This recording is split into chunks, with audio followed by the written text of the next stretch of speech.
Historia de Jabobo, tomo 3, volumen 1, Libro de los Reyes de Media y Persia. Capítulo 24. Intrigas palaciegas en la corte medo-persa. Gaumata conspira contra los judíos. En cuanto murió el rey Ciro II, los adversarios de Israel aprovecharon para mandar un muy mal informe de los judíos con el fin de provocar en el rey Cambises II una animosidad contra ellos. Pero no lo lograron debido a que el rey conocía muy bien los antecedentes de los judíos y sencillamente anuló la acusación que pesaba contra ellos. Sabía de lo que en verdad tenían interés los judíos, en su adoración religiosa. Así que no suponían ninguna amenaza contra el imperio. Con eso vino cierto período de calma sobre Judá. Por otro lado, Cambises estaba más preocupado y centrado en sus propios intereses, como el hecho de que su hermano Esmerdis no le reclamase el trono, aunque era su menor. Aunque Cambises era el legítimo rey por ser el primogénito, se aseguró de que su hermano no le causase molestias en su reinado y lo asignó como sátrapa en una de las satrapías de Asia Menor. Este hecho no le agradó en lo más mínimo a Esmerdis, quien ambicionaba el trono de Medo-Persia mediante una revuelta. Por eso, y ante el temor de una posible guerra civil, Cambises llegó a gobernar con mano de hierro y extrema severidad y tiranía. Aplastaba sin misericordia cualquier revuelta o sublevación que se lanzase contra él o contra su gobernación real. Y en el caso de los adversarios de los judíos, Jehová Dios estuvo detrás de Cambises para que éste aplastase, al igual que su padre, los tumultos que les provocaban. Así todos los reinos de la tierra llegaron a darse cuenta de que, en verdad, era Jehová quien estaba detrás del favor dado a Judá. Y el rey Cambises II ocupó el trono por 7 años aproximadamente. En su 5º año de gobierno dirigió sus inmensas fuerzas militares contra el faraón Psamético III, rey de Egipto, y su ejército, contra todo el país y su ciudad capital, Menfis. Lo subyugó y lo puso bajo el dominio del imperio medo-persa, lo que facilitaría la invasión de Etiopía y Seba posteriormente. Esto en verdad sucedió para que se cumpliera la palabra de Jehová que habló por boca de su profeta Isaías cuando dijo: «Porque yo soy Jehová tu Dios, el Santo de Israel tu Salvador. He dado a Egipto como rescate por ti, a Etiopía y Seba en lugar de ti». También en aquel mismo año murió Darío el Medo, es decir, Gobrias el medio hermano de Ciro, a la edad de 76 años, allí en Babilonia. Mientras Cambises afianzaba su gobernación real en Egipto, oyó informes de que su hermano Esmerdis estaba aprovechando la ausencia suya para apoderarse del trono en Ecbátana y Pasargada, mediante una revuelta. Por ese motivo mandó enviar a 2 sicarios para que lo asesinasen secretamente y así eliminar la sublevación de raíz. Y sucedió que mientras el par de sicarios iba para Sardis, en donde se hallaba Esmerdis, también llamado Barbilla, el mago o sacerdote practicante de magia de éste, de nombre Gaumata, estaba confabulando con Esmerdis para organizar la revuelta y lograr que Esmerdis se apoderase del trono medo-persa. Y en sus artes ocultas, los mismísimos demonios le aseguraron a Gaumata de que la revuelta triunfaría con pleno éxito. Pero a los pocos días llegaron los sicarios y, en un descuido del propio Esmerdis, lo asesinaron con 4 puñaladas que le asestaron mientras se dirigía solo en la noche a su palacio real. Con eso los asesinos huyeron despavoridos y al llegar a Egipto, Cambises se enteró, los recompensó y éste ordenó que los enterrasen allí mismo en Sardis sin que nadie del pueblo o de la realeza en Pasargada Persépolis o Ecbátana se enterara de lo ocurrido, para no provocar disturbios o intrigas palaciegas.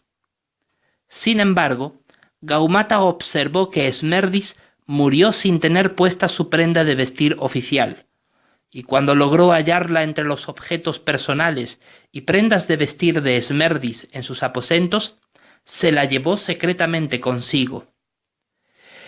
Entonces, mientras proclamaban como sátrapa de Sardis y su respectiva región a uno de los oficiales de mayor confianza de Cambises, Gaumata se dirigió lo más rápidamente posible a Damasco, en donde logró disfrazarse con la prenda de vestir oficial de Esmerdis y con la peluca y los atuendos propios que solía usar Bardilla, y comenzó a salir por las calles y a imitar sorprendentemente igual la voz de Esmerdis, gracias a los poderes ocultos que los demonios le concedieron tener.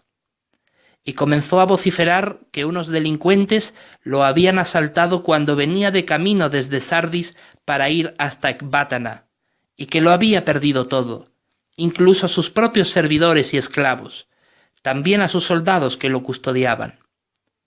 Y comenzó a pedir al sátrapa que allí regía que, por la misericordia de Ahura Mazda, le permitiese llegar hasta Ecbátana con un séquito digno del hermano del rey, porque en verdad Gaumata, haciéndose pasar por Esmerdis, ambicionaba apoderarse él mismo del trono con el fin de erradicar a los judíos del imperio medo-persa. Al fin llegó a Ecbátana y logró hacerse pasar por Esmerdis, de modo que todos en la corte se asombraron de verlo, y lo recibieron con mucha pompa, y le creyeron.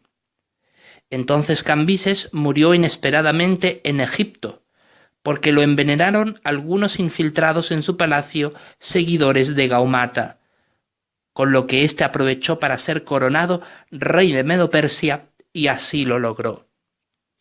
Y tan pronto como adquirió la dignidad real, comenzó a esparcir por todos los dominios imperiales dichos divulgados en cuanto a que cualquier mal informe o acusación levantada en contra de los judíos, por más que sólo fueran rumores o meras habladurías, fuesen informados de inmediato a su majestad, con el fin de examinar detenidamente dichas acusaciones, puesto que el pueblo judío, según decía Gaumata, era una nación extremadamente peligrosa para el imperio y que gracias a sus creencias religiosas lograron recibir más favor de parte de la realeza persa que ningún otro pueblo, y que estos mismos podían causar un daño más grave a Medo-Persia que ningún otro pueblo.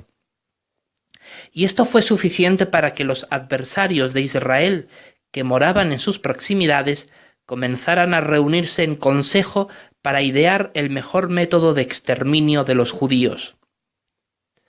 Así que tanto Bislam como Mitrídates, Tabeel y los demás de sus colegas escribieron a Gaumata, oficialmente conocido como Esmerdis y titulado como el rey Artajerjes de Persia, con el fin de legitimar aún más su fraudulento reinado.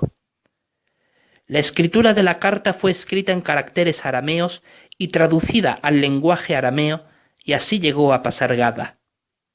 Rehum, el funcionario principal del gobierno, y Simsai, el escribano, escribieron una carta contra Jerusalén a Artajerjes el rey, tras recibir la carta acusatoria y analizarla, con el fin de informar a su majestad que todos ellos respaldaban oficialmente dichas acusaciones y, además de todos los mencionados, lograron que hasta los jueces y los gobernadores menores del otro lado del río Éufrates, los secretarios, el pueblo de Erech, los babilonios, los habitantes de Susa, los elamitas en realidad, y los demás pueblos que el rey asirio Asurbanipal llevó al destierro y estableció en las ciudades de Samaria, y los restantes de más allá del río Éufrates, los apoyaran en sus malvadas acusaciones. Y esta fue la carta que le enviaron. A Artajerjes el rey, tus siervos, los hombres de más allá del río Éufrates.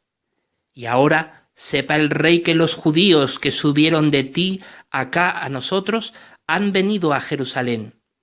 Están edificando la rebelde y mala ciudad, y proceden a terminar los muros y a reparar los fundamentos.